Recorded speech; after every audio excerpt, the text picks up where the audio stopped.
Hello everybody and welcome to the channel. If you're new here, please click on like and subscribe. If you've been here before, welcome back. So if you're doing farmhouse furniture, anything with the angle on it, trying to figure out these angles is not always super easy. So I'm going to show you a fast and easy way of doing it with a small little tool I picked up and hopefully make your life a little bit easier. Now I did not overlap these. You can do an overlap cut in here if you want to by marking your lines. Cut the two pieces. We'll do that on the other side when I get it. I'll show you how to overlap or show you how to set it up to overlap. But as you can see, these are individual pieces. They all fit in place like they're supposed to. And I've got my cross in the middle where it should be. So we're going to go to the other side. I'm going to flip it around and I'm going to show you how I got these angles. So make sure when you cut these, you mark them. I mark the top of the board because I'm not going to paint this part since I'm going to wood glue it. So I marked the top. You can mark it however you want, just so you know that's the top. Right hand side goes there, and I know this board goes back into here. So once I get it painted, I can put it back in place and my angles all fit the same. If you mix these all up, sometimes it's hard to go back. Then you just got to basically put together a puzzle and see which one fits in the best. This way it'll keep you straight. Okay, so I have the boards cut longer than what I need.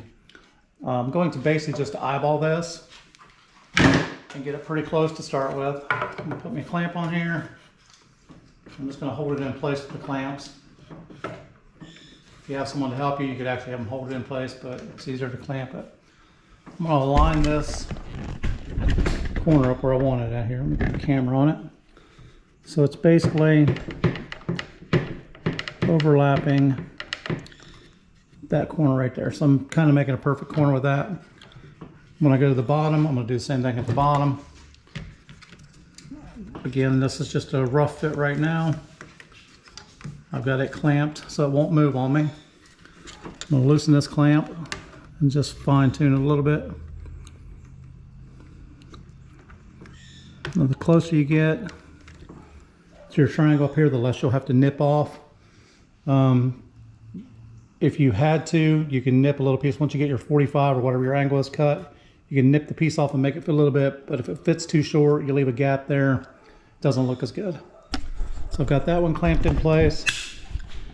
And I did the same thing down here at the bottom. So whichever way you're going with your angle, your cross, clamp it in place like that. Next thing is on the inside, I'm going to take a pencil and mark my lines. And that's pretty obvious. Everyone gets to this point, no problem. That's common sense, and a lot of people just try to start nipping until they get the right angle. So this is a Craig angle finder. Usually you can find this in the trim section of your box store. Get online and find one. Basically you want it to be able to pivot, and then you just lock this down once you find your angle. So what I want to do is I want to spin this inside out, or kind of make a ribbon look out of it. That way the solid side sits up against my board and the other side floats. I'm going to turn this to where I'm solid on this part, and I'm going to line this up to with my angle. Up to my angle.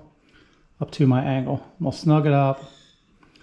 Then I'm going to fine tune it. It doesn't have to be 100% perfect, but the closer you get, the better you're going to be when you go to cut your angle or when you go to fit it back in. So that's my angle. So when you're using your compound saw, you're starting at a 90-degree angle. So the back fence is 90 degrees. If you're using an acute angle, or if this angle is steeper than what your saw can cut, you'll have a 45 in there, so you would start your math from 45. So we're starting at 90 degrees because this is going to be inside the 90-degree cut. If I look on here, what I've got is a 55-degree cut, or 55.5-degree angle. So 90 minus 55 is 35 degrees. So I'm going to go set my compound miter saw to 35 degrees. So over at my miter saw, I'm going to set this to 35 degrees.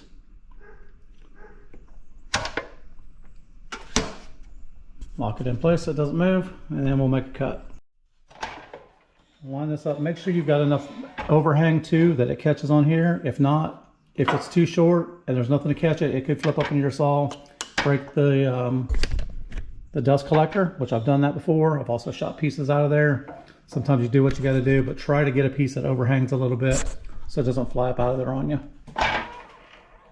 Line up my angle. We'll leave enough so you can see the pencil line.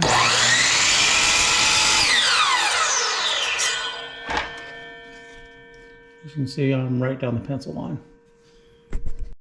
Switch sides here with the camera, and I'm cutting on the outside of the pencil a little bit because it's easier to shave a little bit of this off than it is to recut it again. So I'm just kind of setting it so I can shave it off a little bit here and there. So if it's a little bit long, I'm okay with that.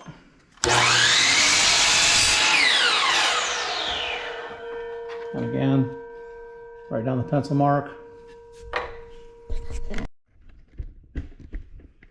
Back over to my piece. If I did this right, you can tell right away if your angle's correct. And I'm gonna have to nip just a little bit, so I'm gonna take less than the width of the blade off of this one side and fit it back in.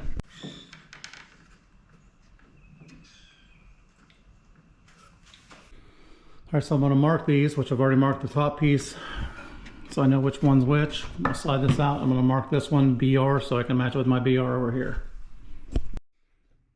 So just to save a second there, I went ahead and clamped this side on. Same thing, opposite angle. I'm gonna go in here, pencil mark it.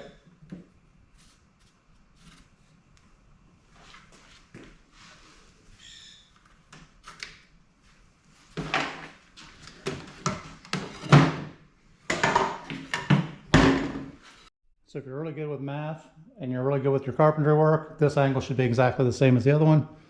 I'm not 100% sure. I'm pretty good with it, but I'm going to double check it again just to make sure. But you should be able to just leave it at 35 if you're good at your carpentry work. Now, since I started this one from the opposite side, my angle is not going to go the same direction, but it's the same principle. Loosen this up. I'm going to keep my flat edge again against my piece of work. And I'm just going to turn it until I get the angle correct. And snug it down. And same thing on this. You got to do the math again. I don't know if you can see on there or not, but I'm right at 55 again. So 35 is my angle. So I got my square is actually square. So I'm going to go cut these off and I'm going to fit this one back in. And that one actually fit more snug than the other one on the first cut. So I've got that one in now. Next thing I want to do is put my other one back in. Depending on what size piece of work or what size wood you're working on here. I've cut these down to 2 inches, so I don't have a whole lot of overlap here. It should be enough to get my piece back in.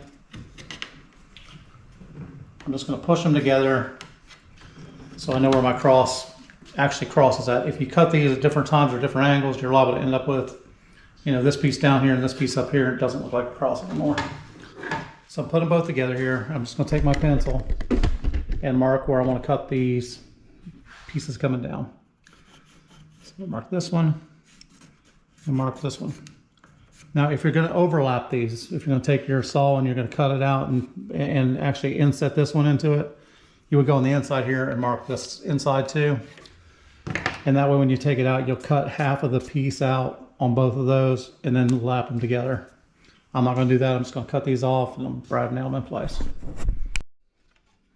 All right, so with my lines marked for my overlap there, I've got my Craig. I spun it back around, so I lined it up.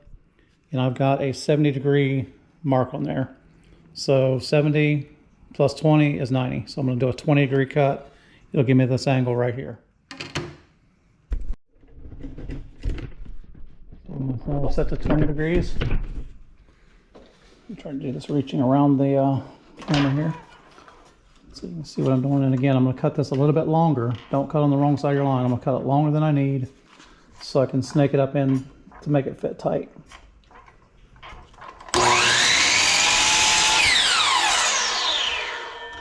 As you can see, right down the pencil line. Just get that one hit perfect. Try this again. Sorry, I can't really get a good camera angle here. See just a hair outside the line, but I left it a little bit long.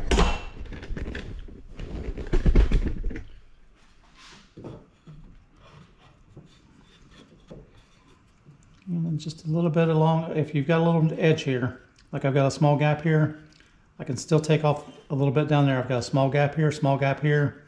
If I take this off a little bit more, it should fit in there perfect.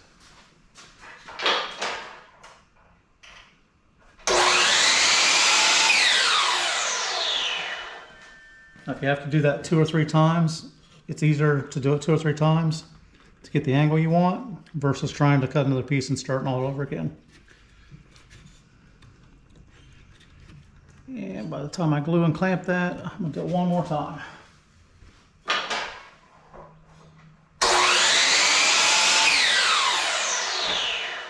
I could probably have forced that in, but I don't really want to force it into place. Nice tight fit. And same up here. Again, I'll shoot a brad nail from the inside, brad nail from the inside, paint it, and there's your cross.